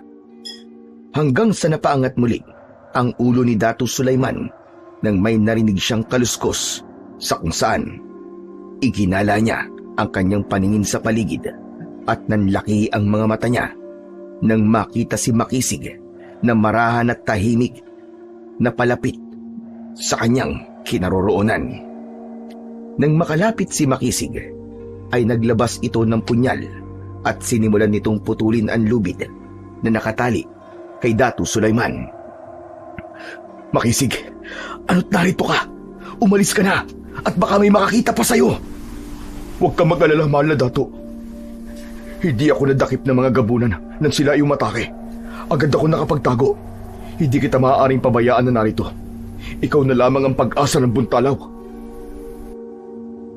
Matagumpay na napakawalan ni Makisig si Dato Sulaiman. Tahimik silang tumakas at dinala siya ni Makisig sa bukana ng malawak na kagubatan. Doon ay hinawi ni Makisig ang mga tuyong dahon na nasa lupa at kinuha nito roon ang nakatagong kampilan ni Dato Sulaiman. Ang aking kampilan! Gapin mo ang iyong sandata, Dato Sulaiman. Yan ay aking kinuha sa iyong kubol nang hindi namamalayan ng mga gabunan at ni Dumaraw. Lubos ang aking pasasalamat sa iyo, Makisig. Maraming salamat kay Allah sapagkat hindi niya hinayaan na tayo ay lubusang mawalan ng pag-asa.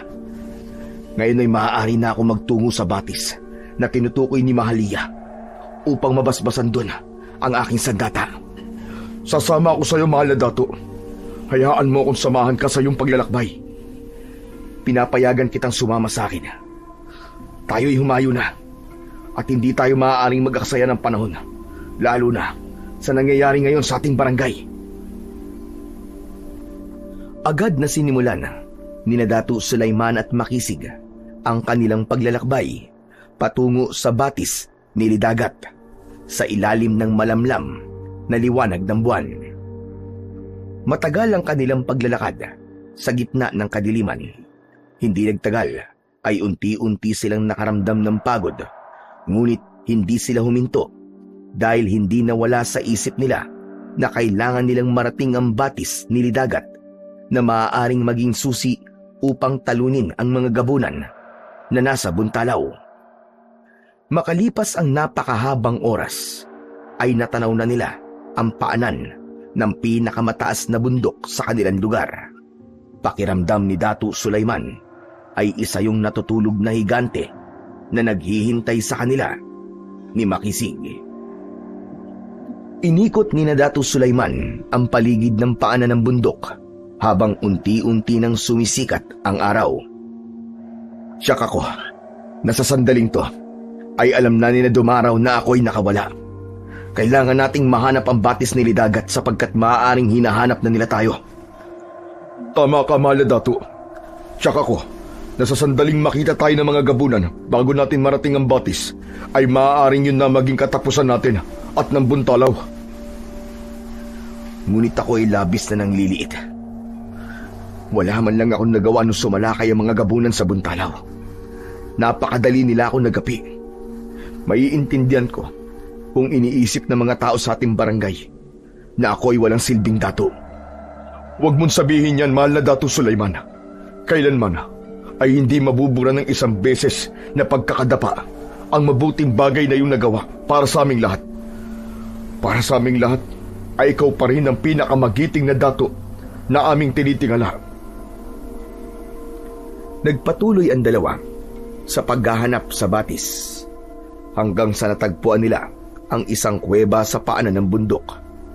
Tirik na ang sikat ng araw ng mga sandaling yon.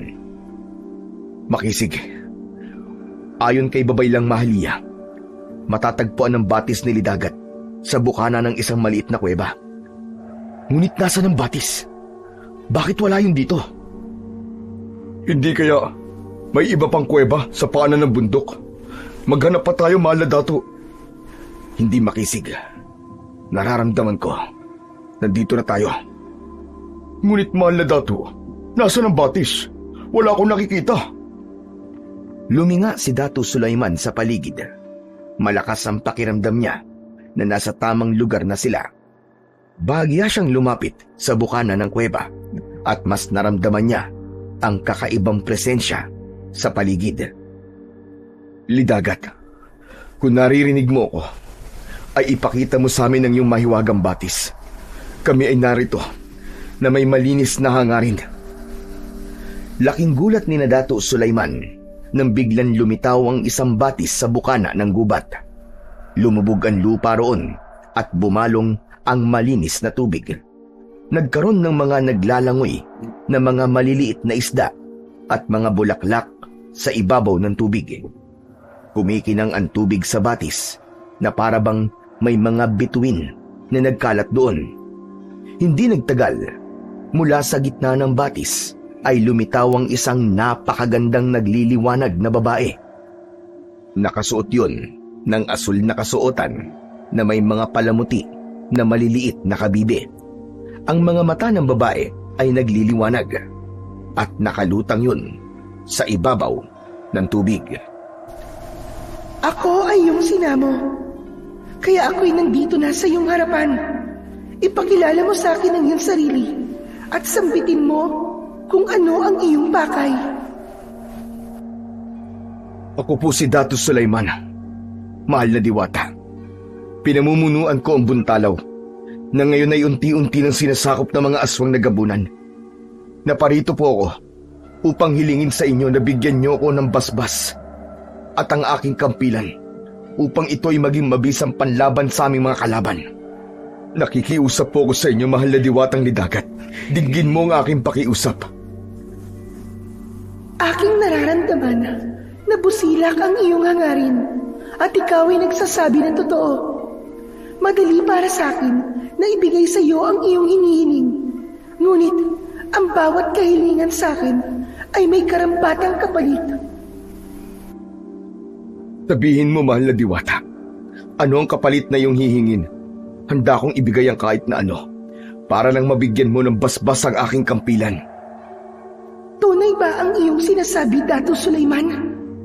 Kahit na aking sabihin na ang buhay mo ang nais kong kapalit? Ano? Ang aking buhay? Ngunit hindi mo maaaring kunin ang aking buhay, Lidagat.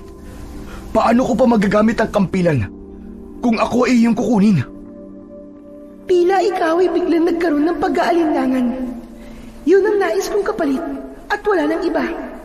Kung hindi mo kaya, ay sabihin mo lang upang matapos na ang ating pag-uusap. Nahulog sa malalim na pag-iisip si Dato' Sulaiman.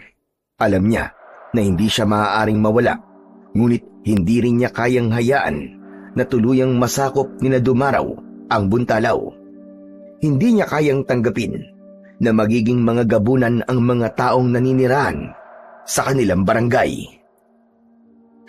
Dato' Sulaiman, hindi mo kailangan ialay sa diwata ang iyong buhay. Mas mahalaga ang iyong buhay kumpara sa kahit na anong malakas na sandata. Ang mabuti pa, umalis na lang tayo rito. Hindi Makisig. Sa aking palagay, ay ito na lamang ang natitirang paraan. Kung ang pagsasakripisyo ko ng sarili kong buhay ang magiging daan upang makalaya ang Buntalaw mula sa mga gabunan, ay handa akong magsakripisyo. Kaya kunin mo na ang aking buhay, Lidagat. Kunin mo to, kapalit ng iyong basbas sa aking kampilan. Ngunit, nais kong hayaan mong gamitin ng aking kasama ang kampilan upang siyang makipaglaban sa mga aswang na mananakop sa aming lugar. Dato' Sulaiman, huwag mong gawin yan. Buo na ang aking pasya, Makisig. Sa sandaling ako'y mawala, ikaw na ang magmamay-ari ng aking kampilan. Ipangako mo sa akin na gagamitin mo ang kampilan upang palayain ang Buntalaw sa mga gabunan. Hindi mahal na Dato'. Ako itutol sa iyong gagawin. Walang ibang maaaring humawak at gumamit ng iyong kampilan, kundi tanging ikaw lamang. Ito na lamang ang natitirang paraan, Makisig. Huwag mong pairalin ang iyong emosyon sa oras na to. Nais kong marinig sa iyong bibig na ikaw ay nangangako. Ngunit mahal na Dato'. Noon pa man, ay mataas ng tingin ko sa iyo, Makisig. Nakikita ko ang sarili ko sa iyo. Isa ka sa mga magigiting at tapat na mandirigma ng Buntalaw. Kaya kung may susunod na magmamay-ari ng aking kampilan, ay ikaw ang aking pipiliin. Ang nais ko lamang, kapag ako'y wala na, ikaw na ang pumalit sa akin sa pamumuno sa Buntalaw. Pamunuan mo ito ng buong puso at protektahan mo ito habang ikaw ay humihinga.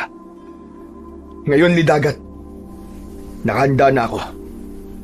Kunin mo na ang aking buhay. Buo ang loob na humarap si Dato' Sulaiman sa diwata. Nakatingin yun sa kanya ng diretso. Para sa kanya, ay handa siyang mamatay kung yun lamang ang tanging paraan upang mailigtas niya ang Buntalaw. Sa huling pagkakataon ay tatanungin kita, handa ka bang isakripisyo ang iyong buhay kapalit ng aking basbas sa iyong kampilan upang ito ay maging sandata ng liwanag laban sa kadiliman?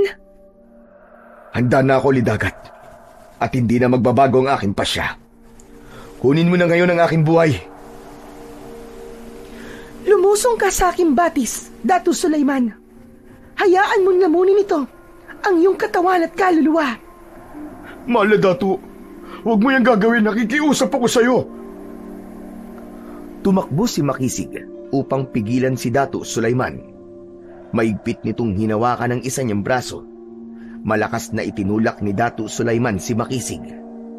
Natumba si Makisig at mabilis na hinugot ni Dato' Sulaiman ang kampilan. Itinutok niya ang dulo nun sa leeg ni Makisig. Makinig ka, Makisig. Ito na lamang ang paraan upang mailigtas natin ang Buntalaw. Huwag mong iisipin na kapag dawala ako ay mawawalan na rin ng tagapagtanggol ang ating lugar, sapagkat nandyan ka pa. Wala nang ibang tagapagtanggol ang Buntalaw, kundi tanging ikaw lamang, mahal na Dato'. Hindi ko kayang pasanin ang responsibilidad na iniiwan mo sa akin. Kaya mo, Makisig. Kaya mo yan. Maniwala ka sa sarili mo. Noon ay gaya mo rin ako na may duda sa aking sariling kakayahan. Kailangan mo yung paglabanan at isipin mo ang mga taong umaasa sa iyo. Maingat na inilapag ni Dato' Sulaiman ang kampilan sa paanan ni Makisig. Matapos yun, ay muli siyang humarap sa batis. Marahan siyang naglakad patungo roon. Nang lumusong na siya sa tubig, ay naramdaman niya ang lamig ng tubig sa kanyang mga paa. Huminto siya sa may paanan ni Lidagat at marahan siyang humiga at inilublob ang sarili sa tubig. Naramdaman ni Datu Sulaiman ang kakaibang init sa kanyang dibdib hanggang sa unti-unting bumagal ang tibok ng kanyang puso. Pumikit siya at hinayaan niyang kunin ng batis ang kanyang buhay. Hindi nagtagal ay tuluyan ng tumigil ang kanyang paghinga at sinalubong na siya ng walang hanggang kadiliman. Makalipas ang ilang sandali, ay naramdaman ni Datu Sulaiman na unti-unting umaangat ang katawan niya mula sa kailaliman ng batis. Nang tuluyan na siyang lumutang sa ibabaw, ay bigla siyang nagising. Agad siyang lumanghap ng hangin. Habol niya ang kanyang paghinga. Nang tumayo siya, labis siyang naguluhan nang makita niya si Lidagat sa kanyang harapan, habang si Makisig ay napahinto sa pag-iyak habang nakaluhod sa gilid ng batis. Ano nangyari, mahal na diwatang Lidagat? Bakit pakiramdam ko ay buhay pa ako? Sapagkat ikaw ay sadyang buhay pa, Datu Sulaiman. Teka, anong ibig mong sabihin? Hindi mo kinuha ang aking buhay? Nakikiusap ako sa'yo. Kunin mo lang ang aking buhay, Lidagat, at pagkatapos ay iyong basbasan ang aking kampilan upang magamit na yon ng aking kasama sa pakikipaglaban sa mga gabunan. Hindi ko nais na kunin ang iyong buhay. Yun ay isa lamang pagsubok. Pagsubok? Paanong yun ay naging isang pagsubok, mahal na diwata? Nais kong malaman kung hanggat saan ang kaya mong gawin para sa buntalaw, Datu Sulaiman. Ako ay labis na namangha sa iyong tapang, sapagkat handa kang isakripisyo ang iyong buhay para sa buntalaw. Bihira ang mga kagaya mo. Kaya ngayon, ikaw ay aking binabati dahil napagtagumpayan mo ang aking pagsubok. Dalhin mo sa akin ang iyong sandata, Datu Sulaiman. Nang naintindihan na ni Datu Sulaiman ang ibig sabihin ni Lidagat, ay hindi niya napigilan ang mapaluha. Walang imik niyang kinuha ang kanyang kampilan at dinala niya yon kay Lidagat. Inutusan siya ni Lidagat na ipatong ang kampilan sa mga kamay niya. Pahiga na ipinatong ni Datu Sulaiman ang kampilan sa nakalahad niyang mga kamay. Sumalok si Lidagat ng tubig sa batis sa pamamagitan ng mga palad nito. Unti-unti nitong ipinatak ang tubig sa kampilan. Bilang diwata ng dagat at katubigan, ako si Lidagat ay binabasbasa ng kampilan na iyong hawak na maging mabisang sandata sa lahat ng uri ng kasamaan. Yan ay magiging simbolo ng pag-asa, tapang at paninindigan. Sa bisa ng kapangyarihan ay pinagkaloob sa akin ng aking ina na si Magwayan, ang aking salita ay magkakaroon ng bisa. Matapos basbasan ni Diwatang Lidagat ang kampilan, ay agad na naramdaman ni Datu Sulaiman na nagkaroon ng kung anong pagbabago sa kanyang sandata. Tapos na ang aking pagbabasbasa yung sandata, Datu Sulaiman. Maaari mo nang gamitin yan upang ipagtanggol ang buntalaw laban sa kasamaan. Lubos ang aking pasasalamat sa iyo, mahal na Diwatang Lidagat. Maraming salamat. Wala akong ibang hangad kundi ang iyong tagumpay. Humayo na kayo. Muling nagpasalamat si Datu Sulaiman kay Lidagat bago siya tuluyang umahon sa batis. Inilahad ni Makisig ang isa nitong kamay upang mas madali siyang makaahon. Isang mahigpit na yakap at tapik sa likod ang isinalubong ni Makisig kay Datu Sulaiman. Naramdaman ng Datu ang labis na kasiyahan ni Makisig sapagkat buhay pa siya ng sandaling yun. Hindi nagtagal ay nilamon na ng tubig sa batis si Lidagat. Kasunod nun ay nawala na ang tubig sa batis at umangat na ang lupa.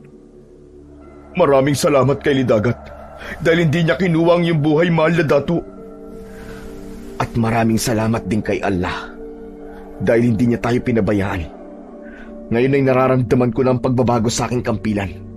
Tila may kung anong enerhiya nais ko mawala rito. Kung ganun, ay totoo nga ang sinabi ni Mahalia. May naibibigay na kapangyarihan ng basbas ni Lidagat sa mga sandata. Tama ka. Ngayon ay bumalik na tayo sa Buntalaw upang mapalaya na natin ang ating lugar mula kay Dumaraw. Hindi na nagsayang ng sandali sina Dato' Sulaiman at Makisig. Agad nilang sinimulan ang kanilang paglalakad pabalik sa Buntalaw. Tanghali na nang makarating sina Dato' Sulaiman sa Buntalaw. Hindi sila tuluyang nagpakita sa mga gabunan upang mapagplanuhan nila ang kanilang gagawing pag-atake. Sa kabila ng katotohanan na hawak ni Dato' Sulaiman ang kampilan na may basbas ng diwata, ay hindi pa rin siya naging kampante, lalo na't dalawa lang sila ni Makisig at napakarami ng mga gabunan. Nagtago sila sa likod ng isang makapal na halaman habang pinagmamasdan nila ang mga gabunan na nagbabantay sa iba't ibang parte ng Buntalaw. Medyo mataas ang kanilang kinaroroonan, kaya tanaw nila ang lahat. Tignan mo mga gabunan, mahal na dato. Kung umasta sila, ay tila kanila na talaga ang ating barangay. Huwag kang mag-alala, Makisig, dahil hindi matatapos ang araw na to at mababawi na rin natin ang dapat na sa atin. Tunay din nakakaiba sila sa mga kwento na naririnig ko tungkol sa mga aswang. Sa aking pagkakaalam, ay hindi nagpapakita ang mga aswang kapag maliwanag pa. Ngunit ang mga gabunan na yan ay kakaiba, sapagkat para silang normal na mga tao kung kumilos kahit tirik ang araw. Ano na nga palang gagawin natin, mahal na dato? Napakarami nila at dalawa lamang tayo. Naisip ko na umatake habang may araw pa. Hindi ko tiyak kung bilog ang buwan mamayang gabi. At kung sakaling bilog ang buwan, ay siguradong mahihirapan tayong makipaglaban, sapagkat ayon kay Mahalia, sa buwan kumukuha ng lakas ang mga halimaw na yan. Magandang yung naisip, mahal na dato. Kung ganun, ay dapat na natin silang harapin ngayon. Sa tingin mo ba, mahal na dato, ay dapat gumawa ko ng paraan upang makuha ko ang kanilang atensyon? Titipunin ko ang mga gabunan sa isang lugar upang mas madali mo silang mauubos. Mainam na ganyan nga ang gawin natin. Ngunit kumuha ka rin ng iyong sandata upang kahit papano ay may magagamit kang pamprotekta sa iyong sarili. Ako na ang bahala, mahal na dato. Matapos makabuo ng isang plano, ay kumilos na si Makisig. Tahimik itong bumaba sa kanilang kinaroroonan. Maingat ang bawat galaw nito hanggang sa isang sibat ang kinuha nito na nakasandal sa labas ng isang kubol. Habang si Dato' Sulaiman naman ay bumaba na rin at nagtungo sa ibang direksyon. Hindi niya inalis ang mata niya kay Makisig. Nang may hawak ng sandata si Makisig, ay matapang yung nagtungo sa gitna ng malawak na lupa. Mabilis na nakuha nito ang atensyon ng mga gabunan at pinalibutan ng mga yun si Makisig. Sige! Subukan niyo lumapit! At tsak na kamatayan ang inyong sasapitin! Hindi ako natatakot kahit napakarami ninyo! Sabay-sabay na tumawa ang mga gabunan. Pinagtawanan ng mga yon si Makisig dahil sa tapang na ipinakita nito kahit wala naman itong kasama. Sinamantala ni Dato' Sulaiman ang pagkakataon habang nakay Makisig ang atensyon ng lahat ng mga gabunan. Marahan siyang lumabas sa kanyang pinagtataguan at lumapit sa mga gabunan na nakapalibot kay Makisig. Agad niyang pinagtataga sa likod ang mga gabunan. Doon na patunayan ni Dato' Sulaiman na tunay ang epekto ng kanyang kampilan laban sa mga gabunan dahil nagawa niya ng masugatan ng mga yon ng matindi. at malalim. Nagkagulo ang mga gabunan sa hindi inaasahang pagdating ni Datu Sulaiman. Nawala ang atensyon ng mga yon kay Makisig at nabaling sa kanya. Umalis si Makisig sa kinatatayuan nito at mabilis na tumabi kay Datu Sulaiman. Magandang yung ginawa, Makisig. Ngayong naipon na natin sila sa iisang lugar, ay mas madali na para sa atin na ubusin silang lahat. Samantalahin na natin ang pagkakataong to habang wala pa si Dumaraw. Tila mababangis na hayop na sumigaw ang mga gabunan at nagsimula na ang mga yon na umatake. Sinalubong naman ni Datu Sulaiman ng taga sa leeg ang isang gabunan. Naputol ang ulo nun at walang buhay na bumagsak sa lupa. Ramdam niya ang kakaiba sa kanyang kampilan, kaya mas lalo siyang naging matapang sa pagharap sa mga kalaban. Kahit isa ay walang nagawang makalapit kay Datu Sulaiman dahil bago pa makalapit ang mga gabunan ay napapaslang na niya gamit ang kampilan na may basbas ng diwatang silidagat. Samantala, sa kabilang banda ay matapang ding nakikipaglaban si Makisig. Kahit hindi masyadong nasusugatan ng sibat nito ang mga gabunan, ay kita pa rin dito ang determinasyon na manalo sa digmaan na yon. Habang patuloy ang sagupaan ay parami ng parami ang walang buhay na gabunan na nasa lupa. May mga putulang kamay, binti, ulo at may ilan na hinati ni Datu Sulaiman ang katawan sa gitna. Hanggang sa nakita ni Datu Sulaiman ang isang gabunan na aatakihin si Makisig mula sa likod. Mabilis siyang tumakbo at ginawa niyang sibat ang kampilan. Itinapon niya yon papunta sa gabunan at tumarak yon sa ulo nito. Lumapit si Datu Sulaiman sa bumagsak na gabunan at kinuha ang kanyang kampilan. Iilan na lamang ang mga gabunan na naroon. Ang mga natira ay tila nag-aalinlangan na umatake. Datu Sulaiman, mukhang natatakot na sila sa inyo. Nabahag na ang kanilang mga buntot at bakas na ang takot sa kanilang mga muka. Tunay nga nabigyan ng kakaibang kapangyarihan ng aking kampilan matapos itong basbasan ni Lidagat. Tama ka, Datu. Naaalala ko pa nung unang beses tayo nakipaglaban sa isang gabunan. Hindi mo yun nagawang sugatan. Ngunit ngayon ay nagawa mo ng hatiin sa dalawang kanilang katawan. Mabilis na napalingon si Datu Sulaiman at Makisig sa kanilang likuran nang marinig nila ang boses ni Dumaraw. Kakalabas lang nun sa kubol ni Datu Sulaiman. Ano ang kaguluhan ito? Hindi ba tayo na ayaw ko na may gumagambala sa akin pamamahinga? Datu Sulaiman, nagbalik ka na. Tama ang aking hinala na hindi mo matitiis ang buntalaw at ikaw ay magbabalik. Kaya naman, hindi na kita pinahanap sa aking mga alagad. Talaga magbabalik ako, hayop ka, Dumaraw. Bumalik ako upang ikaw ay paslangin. Tignan mo nga naman, napakarami mong napatay sa aking mga alagad. Ngunit yan ay hindi problema sa akin. Maaari ko naman silang palitan sa sandaling gawin ko na mga gabunan ng mga tao rito sa Buntalaw. Yan ay kung magagawa mo pa matapos kitang patayin. Maglaban tayo upang pagsisihan mo na ginambala mo ang aming pananahimik.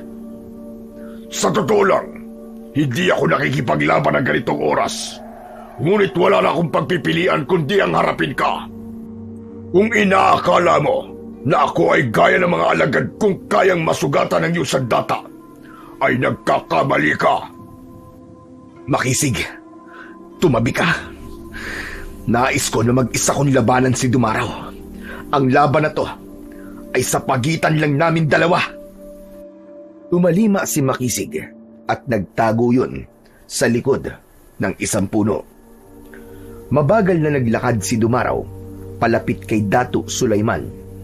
Tila hindi man lang yun natakot kahit napakaraming gabunan ang pinatay ni Datu Sulaiman. Matalim ang mga mata ng Datu sa pinuno ng mga gabunan.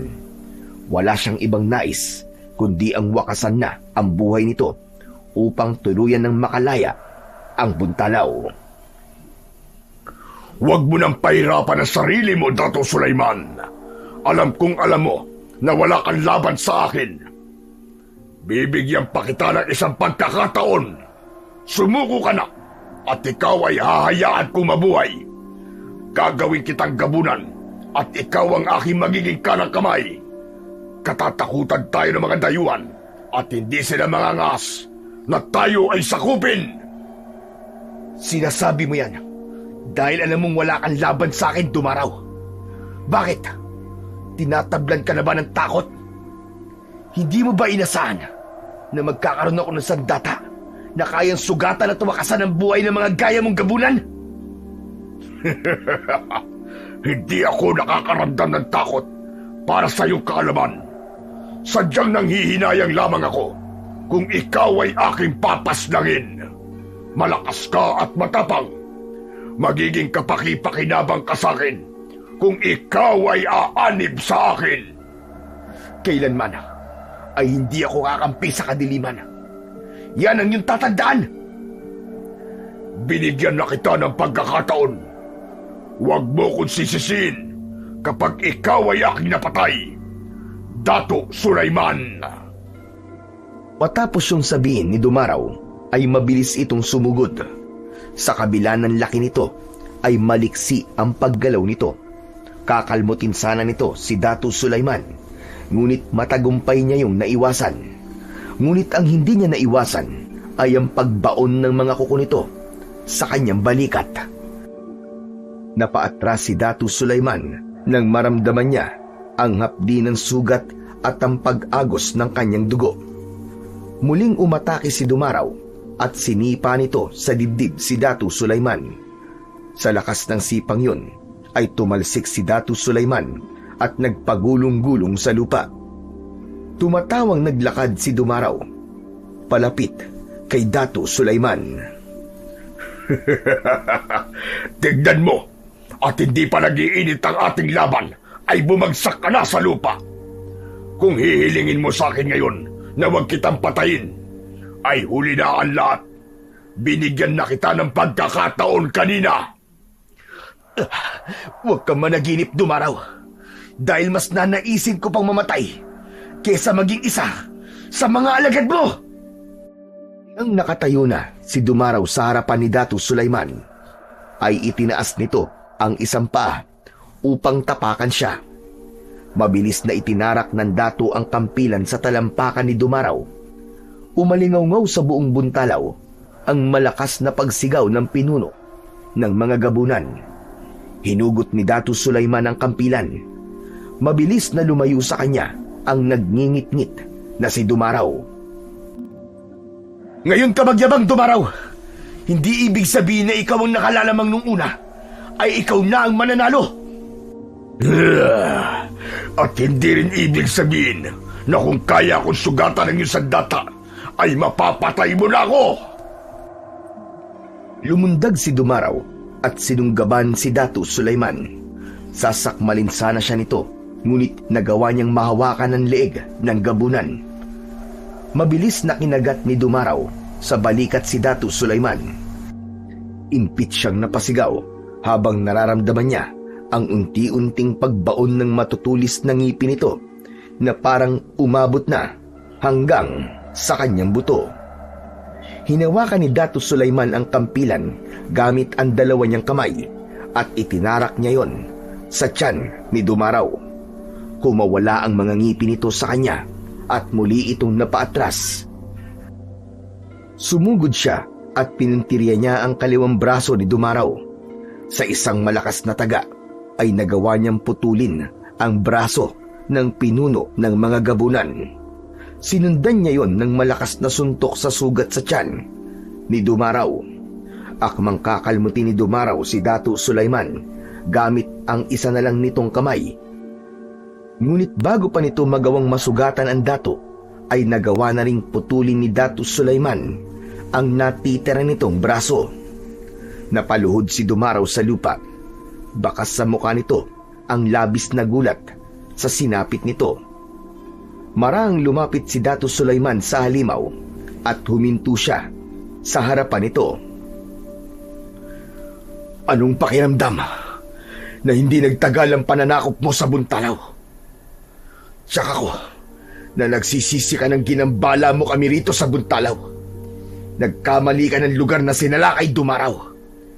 Ang Buntalaw ay lupain ng magigiting at matatapang na mandirigma. At bilang namumuno sa lugar na to, gagawin ko ang lahat, kahit pa ang pagsugal ng aking sariling buhay, upang ito ay protektahan. Itinaas ni Dato Sulaiman ang kampilan gamit ang dalawa niyang kamay. Malakas siyang sumigaw, sabay tarak ng kampilan sa tapat ng puso ni Dumaraw. Hindi na nagawang manlaban ni Dumaraw at nang hugutin ni Dato Sulaiman ang kampilan, ay walang buhay na bumagsak ang katawan ni Dumaraw sa lupa. Hindi pa roon natapos si Dato Sulaiman. Hinawakan niya ang buhok ni Dumaraw at bahagya niyang hinila pataas ang ulo nito. Gamit ang kampilan ay pinugot niya ang ulo ni Dumaraw. Isang malakas na sigaw ang kumawala sa lalamunan ni Dato Sulaiman bilang hudyat na natapos na ang isang madugong digmaan. Habol ni Dato Sulaiman ang kanyang paghinga nang tignan niya ang natitirang mga alagad na gabunan ni Dumaraw. Ibinato niya sa mga gabunan ng ulo ng pinuno ng mga ito. Takot na tumakbo ang mga yon. Hahabulin sana ni Makisig ang mga tumatakas na gabunan, ngunit pinigilan ito ni Dato Sulaiman. Tama na, Makisig. Huwag mo nang pag-aksayan ng panahon ng mga gabunan na yon. Ngunit mahal na Dato, baka bumalik pa ang mga yon dito. Kaya mas makabubuti na patayin na natin silang lahat. Ako, Makisig, na hindi na sila babalik dahil sa takot. Wala na ang kanilang pinuno, kaya para na silang ahas na pinutulan ng ulo. Wala nang direksyon. At kung sakaling babalik sila, hindi ako papayag na makakalabas pa sila ng buhay dito sa Buntalaw. Sa bagay, may punto ka, mahal na Dato. Ngunit tignan mo, napaslang mo na si Dumaraw. Maraming salamat sa basbas ni Lidagat sa aking kampilan. Kung wala itong basbas ng diwata ng tubig, ay hindi tayo mananalo sa laban na ito. At higit sa lahat, maraming salamat kay Allah. Sa aking palagay ay wala rin saysay ang kampilan na may basbas kung hindi ikaw ang gagamit niyan. Nagtagumpay tayo dahil sa inyong tapang, Dato Sulaiman. Sa gitna ng pag-uusap ng dalawa ay dumating na ang mga tao. Labis ang kasiyahan ng mga yon nang malaman na patay na ang mga gabunan na sandaling sinakop ang kanilang lugar. Lumapit si Mahalia kina Dato Sulaiman at Makisig. Alad ng Buntalaw, sapagkat meron itong pinuno na kagaya mo, Dato Sulaiman. Maraming salamat sa pagpapalaya mo sa amin mula sa mga gabunan. Hindi lang ako dapat mong pasalamatan, Mahalia. Malaki rin ang naitulong ni Makisig sa akin. Maging ikaw ay malaki rin ang tulong na nagawa mo. Kung hindi mo ipinaalam sa akin ang tungkol sa batis ni Lidagat, ay hindi magiging makapangyarihan ang aking kampilan. Kaya maraming salamat din sa iyo, Mahalia. Utang ko sa iyo ang aking buhay, maging ng buong Buntalaw. Humihingi ng paumanhin. Kung pinigilan kita nung una, nangangamba lang ako na ikaw ay mapahamak, mahal na Dato. Nauunawaan kita, Mahalia. Ang mahalaga ngayon ay tapos na ang unos sa Buntalaw at makakapamuhay na tayong muli ng mapayapa. Maya-maya pa ay humarap si Dato Sulaiman sa lahat ng mga naroon. Wala na siyang sinabi. Sapat na para sa kanya ang kasiyahan na nakikita niya sa muka ng bawat isa. Walang pagsidla ng galak sa puso niya sapagkat muli nilang napatunayan na kailanman ay hindi magwawagi ang kasamaan. laban sa kabutihan. Matapos ang matinding digmaan, ay unti-unting nanumbalik ang katahimikan sa barangay ng Buntalaw. Si Datu Sulaiman, bagamat sugatan, ay agad na bumalik sa kanyang tungkulin bilang pinuno. Sa pagdaan ng mga buwan, ay sinanay niya si Makisig hindi lamang sa pakikipagdigma, kundi bilang pinuno na maaaring pumalit sa kanya pagdating ng takdang panahon. Hindi rin kinalimutan ni Datu Sulaiman ang dahilan kung bakit nila nagawang palayain ng Buntalaw mula sa mga gabunan. Binalikan niya ang batis ni Lidagat upang magpasalamat sa mabuting diwata. Mula noon ay mas naging handa si Datu Sulaiman sa anumang panganib mula sa mga mananakop na dayuhan o sa mga nilalang ng dilim. Mas pinagtibay niya pa ang kanyang kakayahan sa pakikipaglaban at nagpaturo siya kay Babaylang Mahalina ng mga paraan ng pagiging isang antingero, sapagkat para kay Datu Sulaiman, hindi nagtatapos doon ang laban niya sa mga masasamang elemento o mga alagad ng kadiliman. Poprotektahan niya ang lahat ng mga naninirahan dito, sapagkat ang Buntalaw ay hindi lamang isang lugar, kundi isang tahanan na ipaglalaban niya hanggang sa kanyang huling hininga. Mula noon ay binansagan na ng mga tao roon si Datu Sulaiman na isang magiting at matapang na antingerong Muslim.